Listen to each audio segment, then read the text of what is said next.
Hello and welcome to my channel. I'm Madison, and I'm going to review Ugly Betty. This show gets better with every season, and that is so rare. For those of you who don't know what Ugly Betty is or what it's about, let me give you a brief summary about the show. Ugly Betty is based off of a telenovela called Betty La Fea, which is loosely based off of the Ugly Duckling story. It is about Betty Suarez, an unfashionable woman who becomes the assistant to the editor-in-chief of a major fashion magazine, and it follows her as she navigates this complicated and very dramatic world. It premiered in 2006 and went on for 4 seasons. It's also ABC Family. I loved this show. Back in my teens, I watched it all the time. Rewatching it again recently made me realize why I was so obsessed with it. I have so many good things to say about this show. This is going to be a very long video. First, I'll talk about the show chronologically, since that makes the most sense. Then we'll go into things like what topics the show talks about, the various ships and how I ship them, and a whole bunch of other stuff that I really like about the show. First up, season 1. Ironically enough, this is actually my least favorite season, and I think it's probably just because I had forgotten how dramatic the show is, especially in the first season. And if you're not expecting that kind of extreme drama, the first season can actually be quite draining. Every single episode has enough happen in it that it feels like every episode is an entire season. Season 2, this is a pretty good season. Also, Cliff! I love Cliff, but also Alexis. Alexis is another important character and an awesome character. So season 2 is pretty good for the various characters that they introduce. Season 3 is probably my second favorite season. I had completely forgotten about Matt. I forgot that he was a thing. So that should tell you something about his character and his associated arc in season 3 and season 4. Season 4, definitely my favorite season, which, like I said, it's super rare for a series to get better with every season. And for the final season to be my favorite, that is so extremely rare. It's actually kind of funny that this season ended up being my favorite because I misremembered it.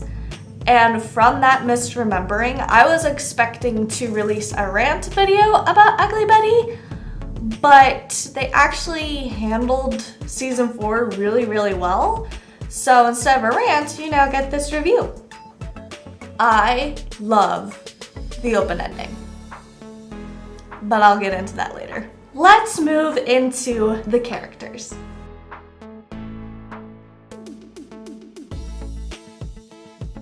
Claire Mead, low-key one of the best characters. She accepted Alexis, no questions asked.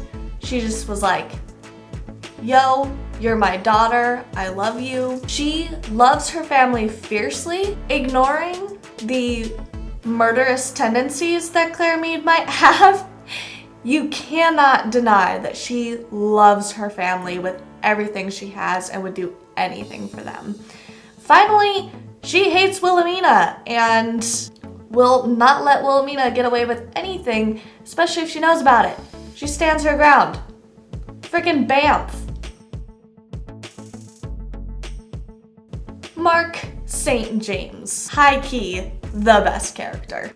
I will mention this several times throughout this video, but him validating Justin's identity throughout every step of his journey is the best thing about this show. My favorite thing, hands down, about this show. Justin is Betty's nephew, so Betty's sister's son.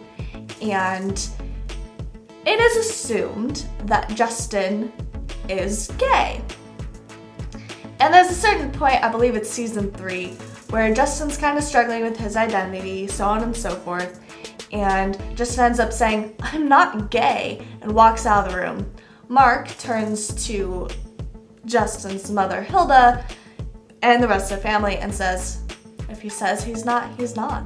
The other thing that happens is in season 4, when Justin does start to realize that he's gay, he comes to Mark expressing his concerns about telling his family, and Mark says, "You have to tell anyone if you don't want to." And that, honestly, is so good.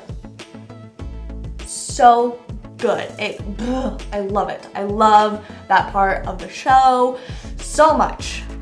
Mark is also a hard worker. He's a hardworking assistant. He's a super loyal friend. I could honestly go on about Mark forever because he's my favorite character, but this video is already going to be long enough, so we're just gonna move on. Also, let's be real, the entire reason season 4 is my favorite is because of Justin's arc. Justin and Austin are so cute! It highlights such an important struggle, and the writers handled it super, super well. Betty Suarez. I should probably talk about the titular character. She's played by America Ferrera. Enough said. They transformed Betty, especially in the 4th season, from ugly to gorgeous, when really she was just kind of average to begin with. Very unfashionable, didn't have plucked eyebrows, she wore braces and glasses, her hair was just kind of curly and long, she didn't care a whole lot about it, and I was really worried about how they would handle the transformation, especially the 4th season. 4th season's pacing was a little off, but forgive them for that. So I was worried about how they would transition her. They actually did it really slowly, or as slow as they possibly could given their time restraints, and it was handled really, really well, way better than I remembered. They didn't have her, immediately go without braces and straightening her hair and plucked eyebrows and suddenly she's fashionable. Like, it was a slow process. Her fashion slowly got better. Her braces were taken off halfway through the 4th season as opposed to right away, or was it closer to the end? I don't remember, but they slowly, bit by bit, started to have her transform, and they actually gave her some pretty good climactic moments that kind of pushed her in that direction of change and transformation. Wilhelmina Slater. The writers do a really good job of giving her some redeeming qualities and then making you hate her again. Redeem, hate, just over and over and over again.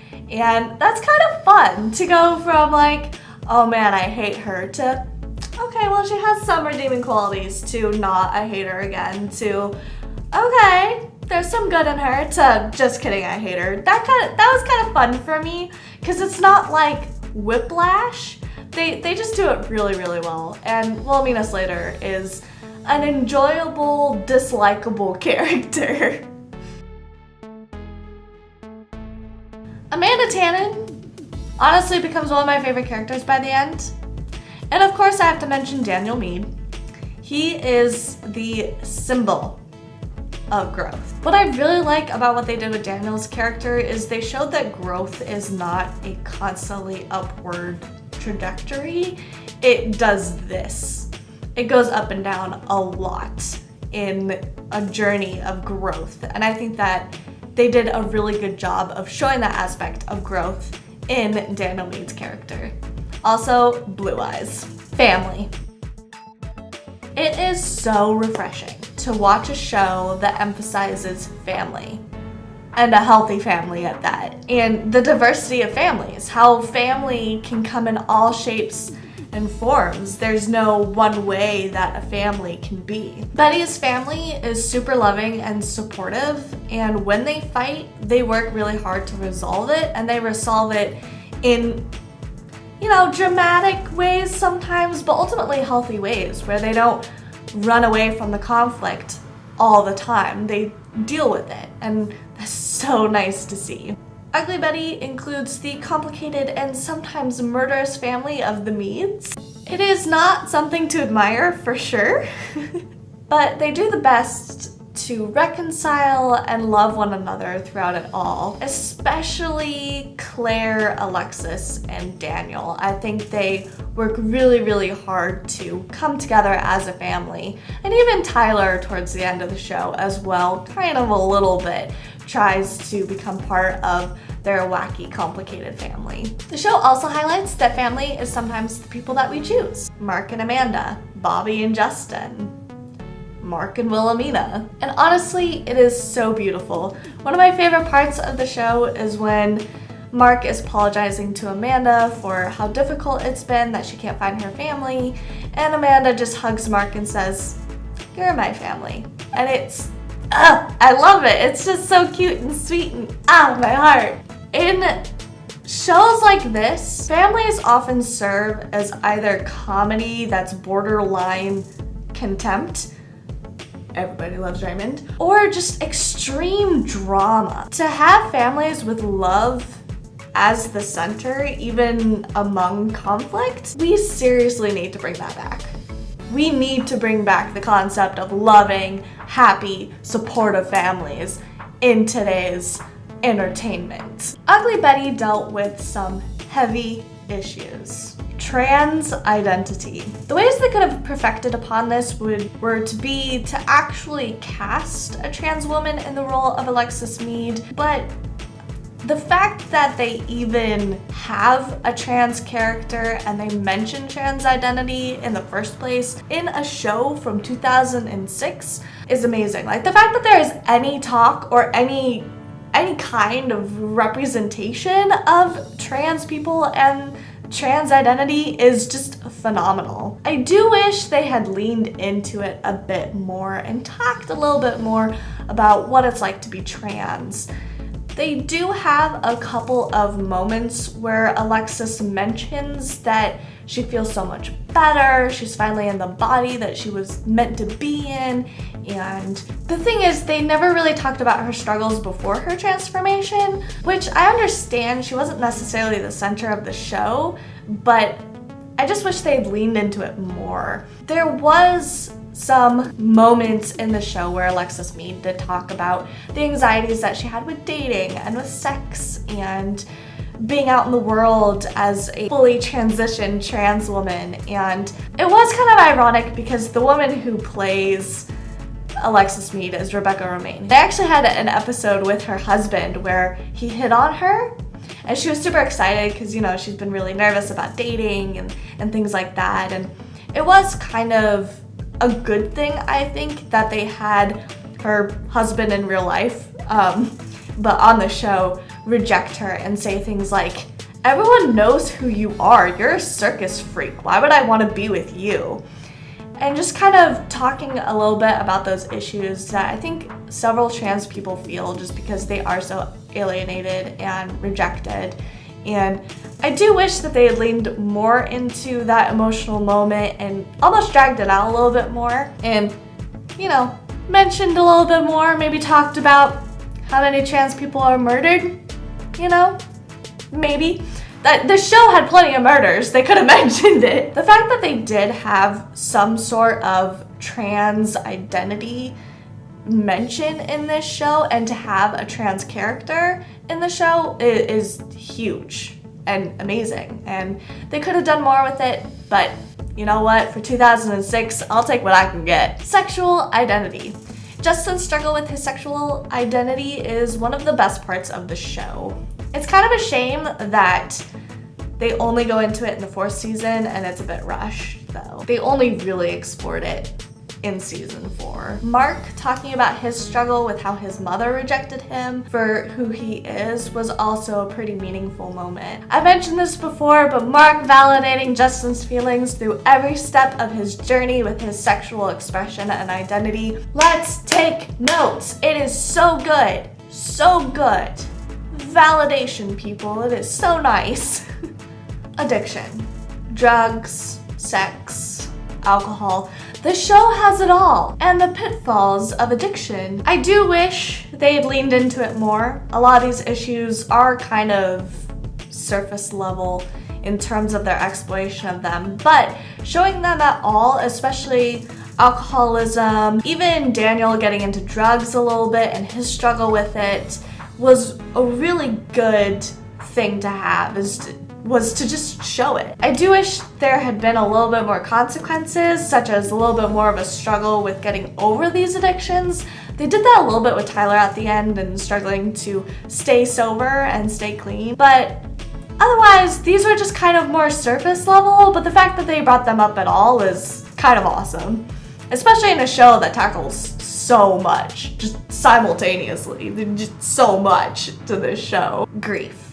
There's a surprising amount of deaths and attempted deaths in this show. Just this brightly colored show about the fashion industry in the early 2000s. But they talk about how to accept death, such as with Betty's mother having passed away, and also with the character of Molly passing away, learning how to accept that and learning how to grieve in a healthier way. They talk about the fears of forgetting people once they have passed away. This is especially prevalent in Daniel's case with Molly. Cold. They talk about the regret of not knowing someone before they pass, such as Amanda with Faye Summers. And they even talk very briefly about the grief that comes with losing an unborn child. Lots of death.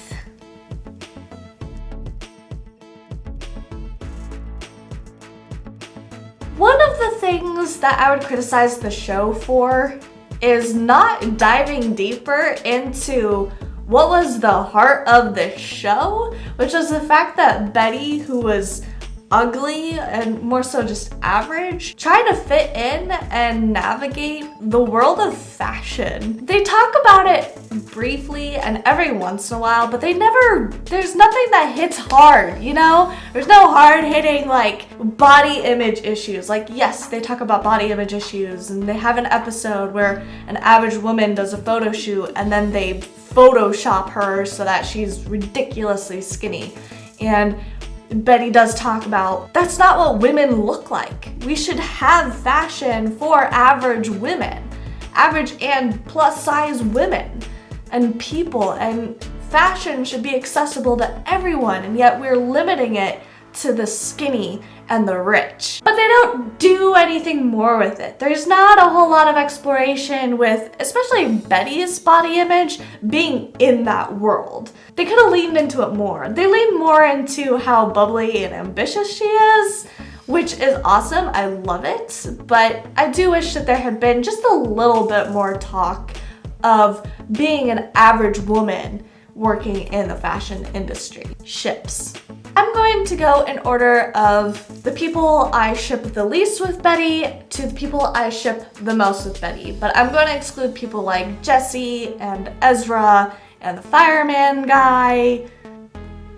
Just the really brief flings and encounters, I'm not going to include those. My least favorite person that I ship with Betty, Henry. I know, it surprises me too. The first time watching Ugly Betty and the past several times that I watched it when I was a teenager, I loved Henry, and mainly because he gave me Clark Kent vibes. Not Superman, Clark Kent. Just kind of the nervous, push up his glasses, kind of geeky, nerdy, really sweet, gentlemanly Clark Kent guy. But honestly, their relationship was so messy and dramatic, and they dragged it out for so long. Like, honestly, just let the Henry romance die.